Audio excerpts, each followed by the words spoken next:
Movie studios often remake great films that are difficult to improve upon, but what if they did the opposite? What bad film could be made into a great film if it were to be remade? Cirque du Freak. Anybody that was a fan of the books will tell you how upsetting that movie was. Guess that applies for a ton of book adaptations too. Just rewatched The Langoliers last night. For a terrible TV movie, it has so much potential. The short story is wonderful, but boy do they make a lot of bad Stephen King movies lol. Some things that work great in a reader's imagination are extraordinarily difficult to translate to film. Man on Fire with Denzel Washington is a remake of a terrible Scott Glenn 1987 version. Same plot, just with Tony Scott's amazing style and great performances from Denzel and Fanning. The Bible says to forgive. Forgiveness is between them and God. I'm here to arrange the meeting. I don't care what people say, that line is awesome. I would watch the shit out of a Super Mario Bros. Remake with Danny DeVito as Mario. Add Arnold Schwarzenegger as Luigi, and it can be the spiritual sequel to Twins. Almost any Stephen King movie from the 80s and 90s. The dude has so many great books that could be top-tier horror films, or drama a la Green Mile and Shawshank, but people just keep fucking up the adaptations. I want a good version of Spawn. They keep talking about a remake and then nothing fucking happens. The Dark Tower, epic 7K page Stephen King masterpiece that was filed down to a 1.5-hour piece of actual garbage. For what it's worth, I went to see the movie with zero knowledge about the books. I liked the movie, I loved the world, I bought all the books the next day and loved them. So at least Dark Tower gained one new fan. The Golden Compass. Fuck that shit. The BBC are doing a series and I can't wait. Disney's The Black Cauldron. Even if you don't think it was a dab film, a remake would definitely help make the original, or at very least the story, more known. The Eragon movie was atrocious compared to the books. Green Lantern 100%. A character with that power set, passionate director and enthusiastic writer can birth a good DC film. I say this about all the DC movies. Their problem isn't the universe or the characters or that Marvel beat them to it or any of the other 100 excuses people use. DC just sucks at getting people to make good movies. All of them would rock if they just tried. Instead we get Green Lantern and Suicide Squad and the 30th Batman reboot skeptical. I would like to see someone take a crack at the Percy Jackson stories. The movies they made were awful, just awful. Alien vs Predator. Follow the comic storylines, have a decent budget, and stick to the mythos of the original films and you'll have a great versus film. Seriously, just have a proper space setting with colonial marines and other aliens elements and you've already made a better of film than the ones we got. Having it be set on modern day Earth was the worst decision they could have made. I'll give credit to the first one for at least trying to have a creepy and isolated setting, but the second one was a fucking teen slasher. Suicide Squad. Give it an R rating. Replace the villain with something more appropriate. The whole point of the Suicide Squad is to give plausible deniability when it comes to Black Ops. Cut the stupid side characters. There's a beam in the sky that'll end the world. We must assemble our mightiest heroes. Crocodile Dude and the hot chick with a bat. The Dark is Rising. It took everything charming from the amazing books, threw it away and added stupid and cliched tropes. I would love to see a high-quality production. Honestly, this fucking movie doesn't deserve to exist. It's even worse than The Last Airbender. Dungeons and Dragons, the movie. They just need to actually work with some of the already hugely detailed world settings that currently exist. Pick a setting. Forgotten Realms would be cool. There's a ton of history and characters, they just have to actually use some. With modern special effects, it could be really great. Smile. Hancock could have been so much better than it was. Attack of the Killer Tomatoes is surely begging for the high quality CGI treatment. I wish they remade John Carter. Probably some better care in costume and casting this time. That movie was good. I didn't watch that for a long time after it came out. I just thought from the trailers it looked really weak. It just had no appeal whatsoever. Then a few years ago I saw a fan-made trailer and found it to be very different than what I was expecting, so I finally watched it, and I did really enjoy it. It just seems like the marketing department really failed that one. Okay, hear me out. My favorite sci-fi book of all time, and I've read a lot, is The Postman. Yes, Kevin Costner made a movie with the same title, but that movie was just awful. DVD doesn't even have previews or a menu, you just put it in and it starts playing. They didn't even care.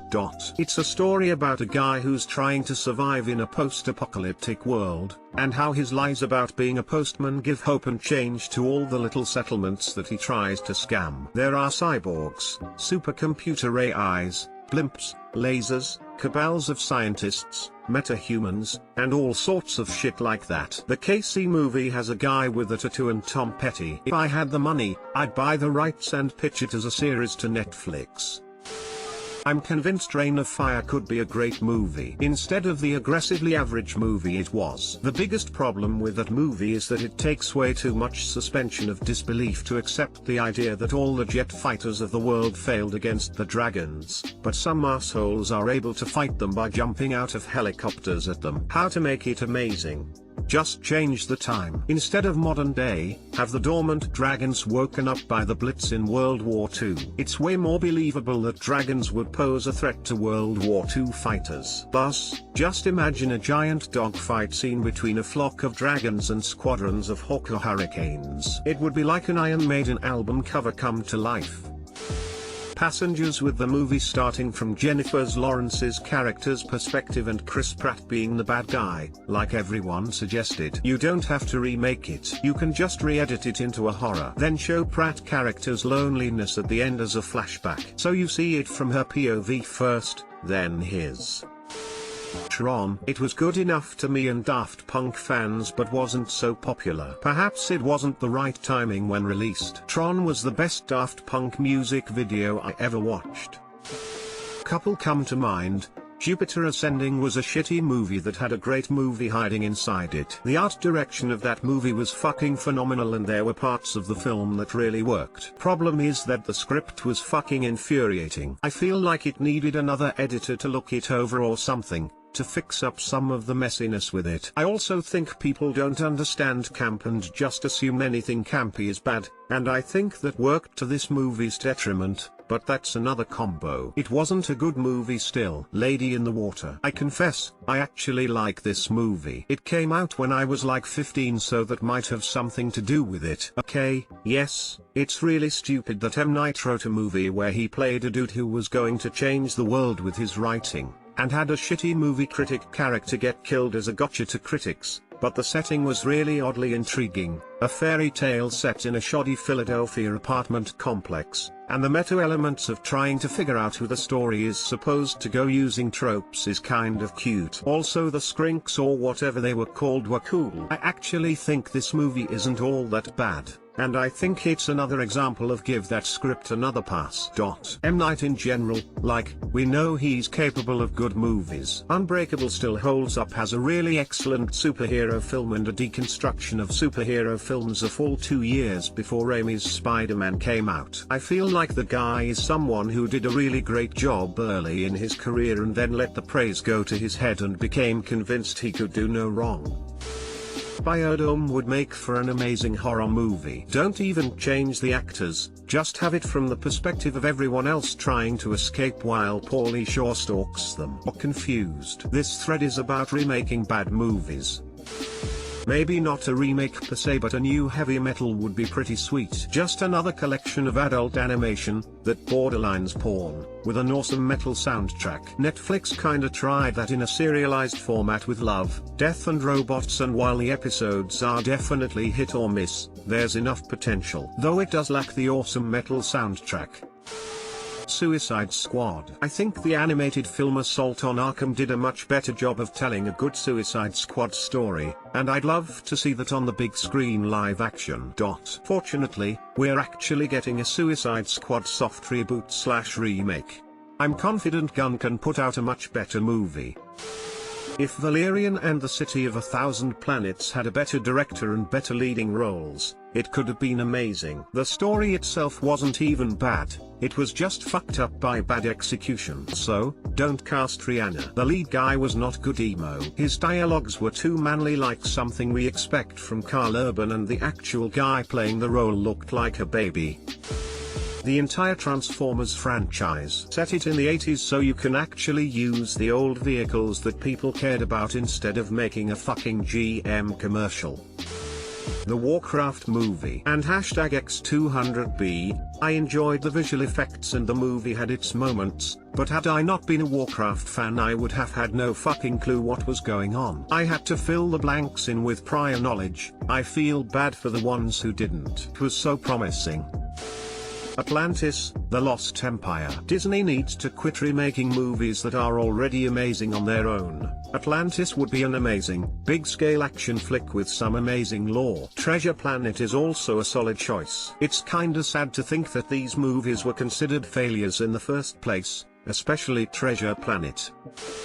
Tremors. The original was amazing. The sequels started to get strange with the evolution of the graboids. I'd like to see a Netflix original series about the graboids in a horror-style series. As GT, Tremors. What the fuck? And GT, the original was amazing. Okay. Super Mario Bros. Movie, why did it flop? I'm convinced that if it wasn't branded as Mario it would have done fairly well. Why is Colin Farrell almost broke? And #X200B, Miami Vice. Total Recall. Fright Night. Dumbo. The Beguiled. And #X200B, could we just send him a list of everything we want to remake and let him continue to throw fucking darts? He was in Bruges, which makes up for any shit films he does to me. Has no one mentioned Dune yet? I always say this. Do we repaint the Mona Lisa? Do us all a favor and remake a shitty movie. Gosh, Ender's Game. What a train wreck. The Purge. There is a lot of room for it to be an intriguing plot if the main plot point wasn't just an excuse to create a chaotic horror hellscape. Fantastic Four, both of them. There is already a perfect Fantastic Four movie. It's called The Incredibles. World War Z. The book was basically a perfect movie script, requiring only that they not try to turn it into a star vehicle for some single major character. It is the vignette-based story of the struggle of all humanity. What they made was utter trash, and nothing to do with the book. They tried to focus on a single person, wrong, and have a hero, wrong, and ignored the entire point of the book. The only similarly at all was the name. Saw a post years ago where they said it would be better if it were a HBO series. The Last Airbender. Make each book a trilogy. Jumper. Such an awesome premise, teleporting, but the lead actor was horrible, as was the plot. The Hobbit. Just make it one film and don't deviate from the book or invent characters just to set up a romantic secondary plot and it would be brilliant. Edit. Also forgot to specify, only have an incredibly sparing use of CGI. Eloge looked far better because it was real and only used CGI when there really was no alternative, e.g., the Balrog. Dune. They're about to do it, with an incredible cast directed by Denis Villeneuve. The original was okay, a David Lynch cult classic, that spawned an amazing PS1 game, but the new one? It could be the greatest remake of all time. I'd love them to give Dark Shadows to someone other than Tim Burton. The old series was cool and the movie could have been classic horror akin to Crimson Peak if Burton and Depp hadn't gotten their hands all over it.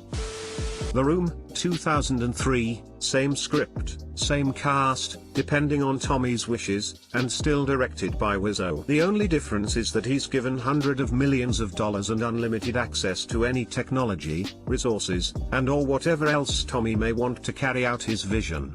I did not expect this level of karma/attention from this comment. I got a freaking award. It's so wild. Also, I have seen many people mention Tommy Wiseau's Mysterious gained approximately $6 million budget, which I will admit is a large sum of money. What I'm pitching is more. I'm talking about real blockbuster budget here, somewhere in the $100 to $150 million range. Also, the studio must comply with each and every choice that he makes. If he wants a dozen floating spoons in every shot, no question will be made about it, it will just happen. That is all. As the wise man once said, if a lot of people love each other, the world would be a better place to live. Dude, he did have an insane amount of money that no one knows where it came from. He filmed in 2 different formats and bought all the kit instead of renting it. The man's a fucking mystery.